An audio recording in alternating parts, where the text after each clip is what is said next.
Next, we're going to go to one of the issues that I mentioned at the beginning, which is the future of work and America's economy as technology is transforming it. Philip Zelikow, who's a very eminent Washingtonian and a professor of history at the University of Virginia, and for the last couple of years, a very senior executive at the Markle Foundation, working on a project that I've been personally involved in, and that has resulted in a book, which he has brought up, and I will hold up, America's Moment. I'm sure he'll talk to you more about it, but it's available here for you all outside, and there's more at the reception if you don't see one in a pile outside. It's an important book about how to think about the future of the American economy, and we've got free copies for all of you. So now Philip is here to talk about it.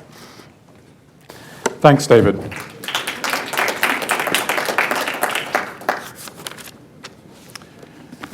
Americans have never been more pessimistic about their economic future. Yet my colleagues and I involved in this project, which we call Rework America, actually think this is America's moment, and the economic future could be brighter than it's ever been in American history. So there's a paradox. To start understanding that paradox, consider the iPhone.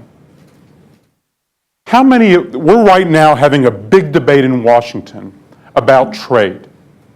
How many of you would classify this iPhone as an import? Raise your hands. Okay. How many of you would classify this iPhone from Cupertino in the product insert as an export? Let me offer you a choice C, none of the above. All right. None of the above is what I would choose. Think about it. All right, it's classified as an import under US law because the final assembly occurred in Shenzhen. The actual value of the Shenzhen final assembly is about 3% of the value of this phone. Almost all the value in this phone is made by a huge number of suppliers. South Korea, France, Germany. The Gorilla Glass on the iPhone, made by Corning, headquartered in upstate New York. The fabricators for Corning are in Kentucky, as well as in Taiwan and other parts of Asia. So, classifying the iPhone as an import and an export, in a way, the iPhone is none of the above. All right?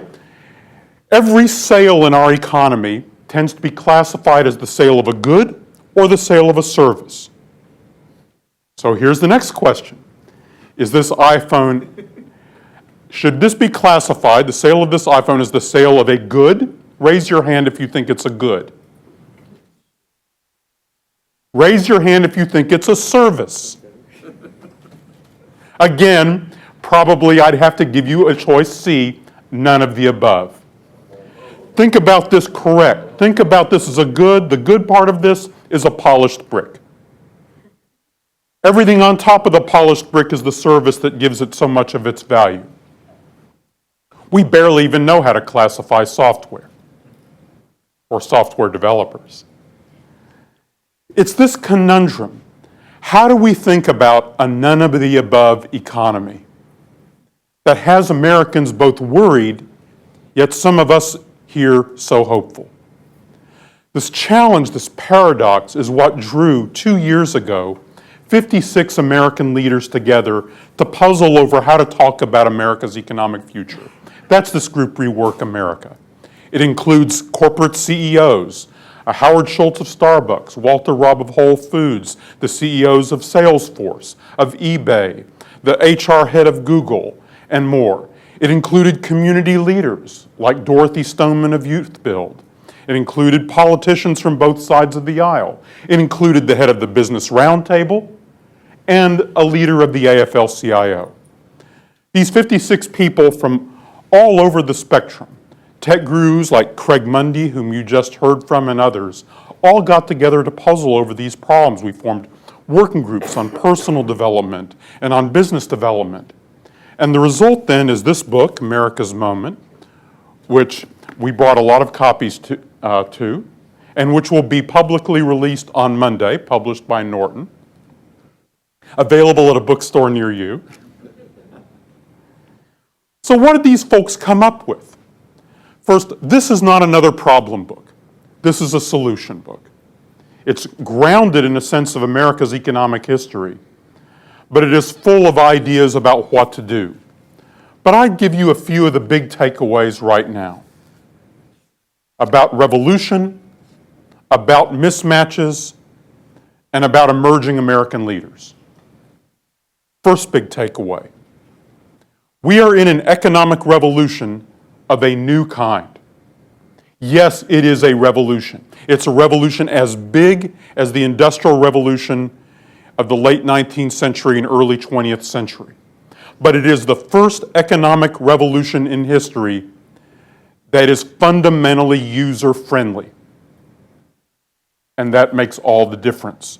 The last economic revolution, the Industrial Revolution, was all about centrality and big enterprises, the huge factory, the huge government, the huge corporations organized around the large firms, Alfred Chandler's scale and scope. That was the essence of that revolution. The global supply chains they could create, the organization around the giant hubs and all the spokes. Except now the essence of this revolution is decentralized, it's distributed. It pushes things out to the user.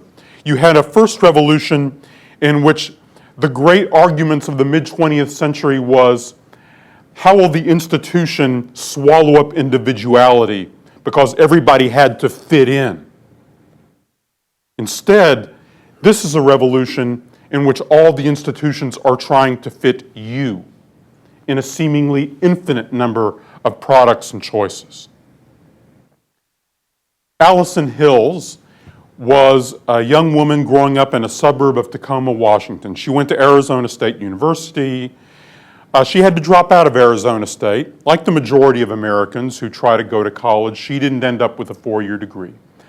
Allie, as her nickname, had to drop out because, her mom had financial problems. There were things going on at home. It's a very common story. Most Americans lead very complicated lives. So her dream seemingly shattered. She goes to work at a Starbucks as a barista. She found out last year about a program that was actually hatched at one of our meetings, a deal between Howard Schultz and the president of Arizona State, Michael Crow, in which Starbucks said to Allie and thousands of other Starbucks employees, you go back to college, we'll pay the bills. Well, how can I go back to Arizona State? I'm in Tacoma, Washington. Arizona State's going to come to you. It's going to have a global online program, and you can enroll in its full college credit. And she's in that program now. Starbucks didn't care what she took. She's majoring in art history. Now notice, you hear so much about this revolution, and people think, well, ordinary Americans may feel put off. Yeah, I can see everything's changing, but what does this mean? Like all of us have to learn how to code? No. This is a revolution that's going to come to you where you are and where you live and give you opportunities in the life you have. And that's what makes it different. But it's also an era full of mismatches, as you'd expect, actually, in a period of revolution. Let's talk about just some of these mismatches. Say, global commerce. We're stuck in old arguments about trade, like the ones you're reading about in the paper now, the rhetoric of which is exactly the same as the rhetoric I heard in the debates I was in over NAFTA more than 20 years ago. Yet you can see how much of the economy is changing. You can see that we're actually in a none of the above economy. You can think about digital commerce. You can think about doctors performing operations in Beijing, assisted in real time in the operating theater by an anesthesiologist or a surgeon in Richmond, Virginia. Or an electrician using telepresence to guide the emplacement of circuits in a building project in New Delhi from South Carolina. Commerce that we might not even know about. It's not even coming into ports and harbors. This is a new world. We think of services as non-tradable, and in digital commerce, services may become immensely tradable. We have a mismatch in which the best services economy in the whole world is actually not yet quite figuring out the fact that it can deliver services to the greatest burgeoning demand in services around the whole world in the coming 20 years that we will have ever seen, as billions of people enter the global middle class. Think about capital, private capital. America is awash in private capital. Corporations are sitting on some of the largest cash balances they have ever seen. Trillions of dollars sitting, waiting to be deployed, yet investment in American business as a proportion of our national income is down. Investment in small business is down. We're taking less risks, we're being more cautious, we're being more short-term. It's not a shortage of money, it's a shortage of vision. It's a failure to appreciate revolutionary possibilities. Think about good jobs for Americans. You have a standard argument, the caricature argument, the robots will take our jobs. The mismatch, of course, is it's not about the robots taking your jobs. It's about how new jobs will be invented that use the robots.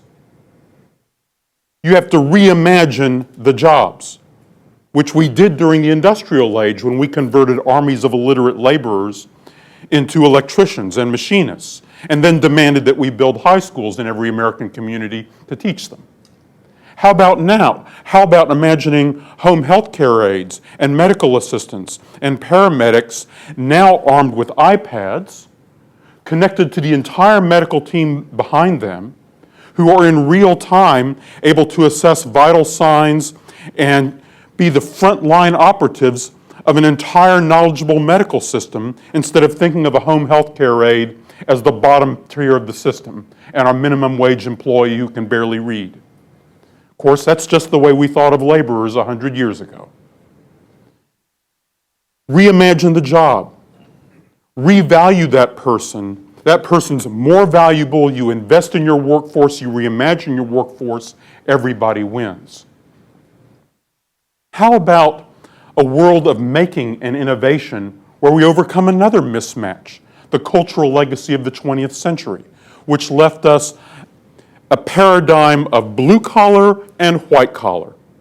So in Colorado, our colleagues working in the Markle Foundation go out and said, we'd really like to help modernize this labor market because we know that employers are seeing and worrying about tens of thousands of their most experienced manufacturing workers retiring. There are going to be all these jobs opening up. Yet they go out and people don't want those jobs. Why? Because they think of them as blue collar. They tell them though, hey, how would you like to work in aerospace? Oh, I'd love to do that. Well, that's what those jobs are.